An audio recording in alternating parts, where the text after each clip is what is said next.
자, 이어서 코로나 상황 짚어보도록 하겠습니다. 오늘 새벽 0시 기준으로 코로나 상황 보면요. 신규 확진자가 60명, 해외 유입이 그런데 39명이나 됩니다.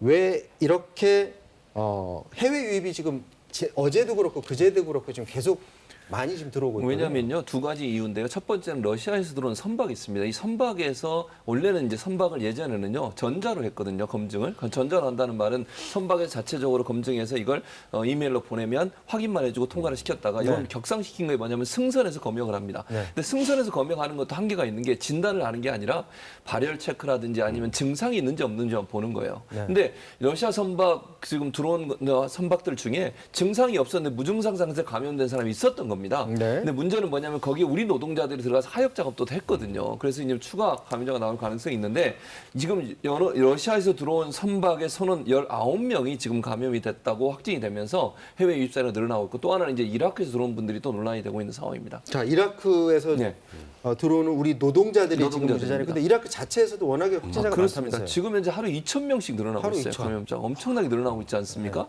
지금 이제 이라크의 카타발라라는 건설 현장에서 우리나라 4개 건설사가 건설을 하고 있는 겁니다. 근데 거기에 일하시는 분들이 약 한 600여 명 되고요. 지금도 한 580여 명이 남아 계세요. 근데 이분들이 지난 14일 날 이라크 항공을 통해서 우리나라 들어왔는데 이 들어온 인원 중에 216명이 항공기에 타고 있었는데요. 이 중에 34명이 감염자로 확진이 됐습니다.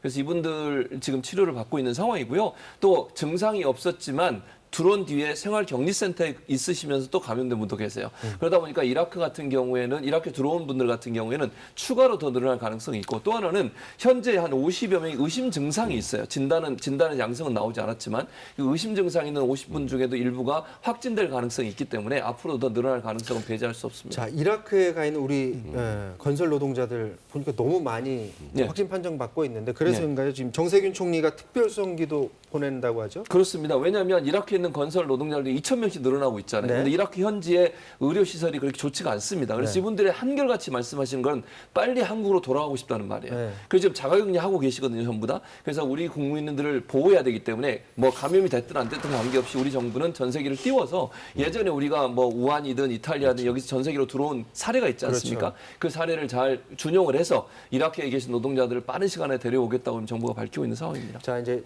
해외에서 감염된 사람들은 빨리 우리나라로 데려와서 잘 치료를 해야 되겠고요. 좀 국민들 걱정은 그렇게 많은 해외에서 들어오는 분들이 감염이 되면 혹시 지역사회도 감염자가 나오는 것 아니냐, 이 부분들을 굉장히 우려하거든요. 사실 가장 걱정하는 부분이 그거고요. 그리고 과거에 기억하실지 모르겠지만 해외 입국 금지시켜라 이런 얘기들까지 나온 상황 아니었겠습니까? 그렇죠. 그게 결국은 이분들이 들어와서 지역사회 감염시키면 어떡하냐라는 우려였는데 일단 정은경 본부장이 밝힌 얘기로는 첫 번째 검역 단계에서 50% 정도는 걸러지고요. 그럼 검역 단계에 걸러진다는 의미는 접촉자가 없다는 의미죠, 사실상. 그리고 나머지 50%는 우리 다 아는 것처럼 해외에서 입국하면 자가격리 이주하잖아요. 이제 그 과정에서 이제 지역사회에서 이제 검사를 해서 감염 여부가 확인이 되는 건데 일단 대부분 지금 한 서너 케이스 정도가 해외 입국자로부터 2차 감염이 있었는데 대부분이 공항에 데리러 온 사람. 차 끌고 가서 데리고 오려다가 네. 마스크 제대로 안 쓰고. 그분이 이제 감염이 된다거나 아니면 이분을 돌보는 사람. 이런 분들이 한두 명 좀 감염이 된 거 빼고는 그러니까 실질적으로 이제 소위 말해서 지역사회에 뭐 번지게 될 가능성은 그렇게 높지 않다라고 봐서 그런 우려는 조금 삼가해 주셔도 된다라는 게 정근 본부장 입장입니다. 우리가 요즘 이제 감기 증상하고 코로나 증상하고 그렇게 구분을 못 하니까 내가 뭐 열이 나고 이랬을 때 과연 내가 병원을 가야 되나 말아야 되나 걱정하는 사람들이 있고 실제로 행동으로 옮기지 않는 분들이 있는데 광진구에서 사는 사람이 제주도를 갔다 온 다음에 확진 판정을 받았는데 이분이 증상이 있는데 또 검사를 안 받았다고요. 사실 굉장히 안타까운 일입니다. 정말 이런 증상이 있으면 빨리 선별진료소를 가든 보건소를 가든 해서 본인의 증상을 체크했어야 되는데 말씀하셨던 것처럼 광진구에 사는 70대 여성이 16일 날, 그러니까 어제 확진 판정을 받았는데요. 문제는 이분이 9일에서 14일 동안 제주도 5박 6일 동안 제주도 여행을 했는데 사랑방다방, 해빈사우나 흑돈본가를 방문했다고 합니다. 그 CCTV를 확인해봤더니 가족들끼리 가족 차량으로 이동했고 마스크를 착용하지 않으셨다고 하고요. 근데 이분이 문제는 말씀하셨던 것처럼 제주도에 가서 11일부터 오한 기침 증상이 있었고 그것 때문에 13일 날 해열제까지 복용을 했는데 본인이 그런 증상이 있었음에도 이제 병원을 찾지 않았습니다. 그래서 사실 지금 이분 때문이라고 해야 되겠습니다. 제주도에서도 지금 확진자가 추가로 나온 상황이라 걱정이 많이 드는 상황입니다. 자, 해외 상황 보도록 하겠습니다. 일본 상황 뭐 어제도 전해드렸는데 하루 확진자가 600명씩 발생하고 있어요. 왜 이런 건가요? 그러니까 이게 어제 발로 말씀드린 623명인데요. 이게 전체 도쿄가 286명으로 많고요. 오사카 66명 포함해서 거의 뭐 전국에 한 30개 방역단체에서 이게 나오고 있는데 제가 볼 때는 이 원인은 정부가 적극적으로 방역 대책을 수립하지 않고 느슨해진 방역 대책이 원인이 되지 않나는 주장을 하고 싶습니다. 다만 도쿄는 그렇게 밝히고 있어요. 도쿄는 지금 검사 건수가 늘어나다 보니까 이렇게 숫자가 늘어나는 것이지 이게 방역 자체의 문제와는 관계가 없다고 주장을 하고 있는 상황입니다. 트럼프 대통령 옛날에 얘기했던 그 거랑 똑같은 스타일이에요. 그래서 저는 이 국민들이 볼 때는 과연 이게 증폭 그러니까 PCR 검사라고 검사 건수가 많아서 늘어났다기보다는 정부의 대응이 좀 많이 한 게 아닌가 하는 그런 비판이 나오고 있습니다. 그 정부의 대응 부분이 사실은 맞는 말 같은 게 예. 일본 지금 여행 장려 캠페인을 하고 있다고 하는데 그렇습니다. 이게 아무래도 이제 경제적 타격 우려되니까 마녀 여행 가라고 지금 독려하는 그런 분위기잖아요. 그렇습니다. 근데 독려하는 걸 너무 잘해요. 제가 이런 표현을 쓰는 것은 좀 비꼬는 표현인데요. 무슨 말이냐면 Go to Travel이라는 캠페인을 벌이고 있습니다.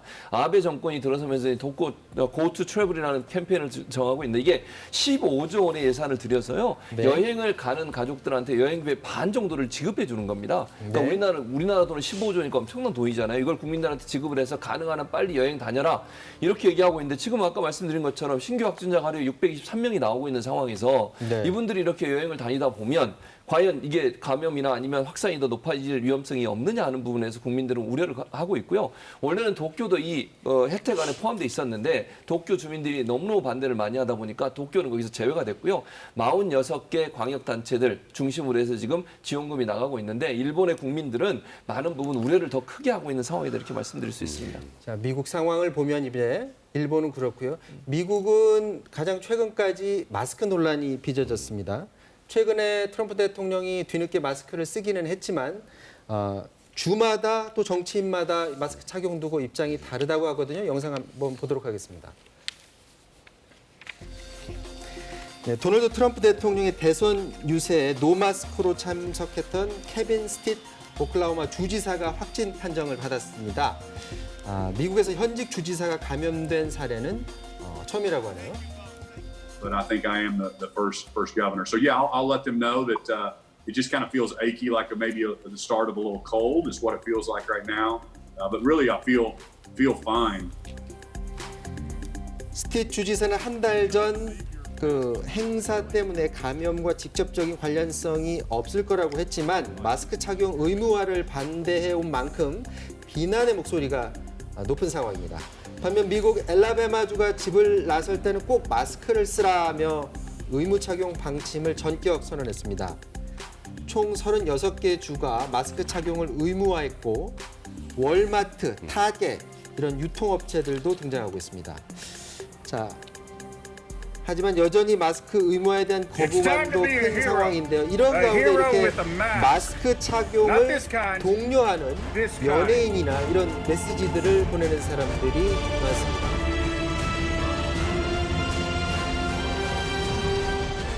지금 마지막에 뭐 재밌는 영상 통해서 마스크 좀 쓰자 이런 메시지가 나오긴 하는데 이게 마스크 논란이 이게 다름 아니라 사실은 트럼프 대통령 본인 때문에 이런 논란이 굉장히 컸었잖아요. 그렇습니다. 트럼프 대통령 때문에 이렇다는 비판이 많아요. 왜냐하면 트럼프 대통령이 자기는 마스크 안 끼워도 된다고 얘기하고 뭐 손으로 가리고 감기 정도의 증상이라고 얘기하면서 사람들이 마스크 쓰는 걸 꺼려하는 상황이 돼버렸고요.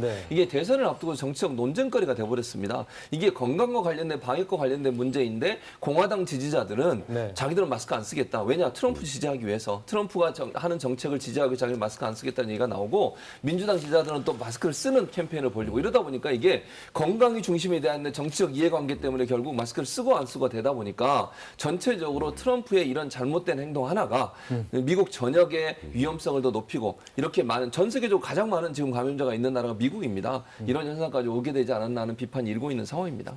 뭐 트럼프 대통령도 그렇고 지금 뭐 브라질 대통령 확진 판정 받았는데 구충제를 먹으면 치료 효과가 있다 이런 식으로 뭐 권고했다라는 그런 얘기도 있고요. 세계 지도자들이 자국 국민들한테 혼란을 주는 그런 말을 해서는 안 될 것 같습니다. 자, 사사건 플러스 백성문 변호사 그리고 최진봉 성공회대 교수와 함께했습니다. 두 분 말씀 고맙습니다. 네, 사사건건 마치겠습니다. 다음 주 월요일에 다시 뵙겠습니다. 고맙습니다.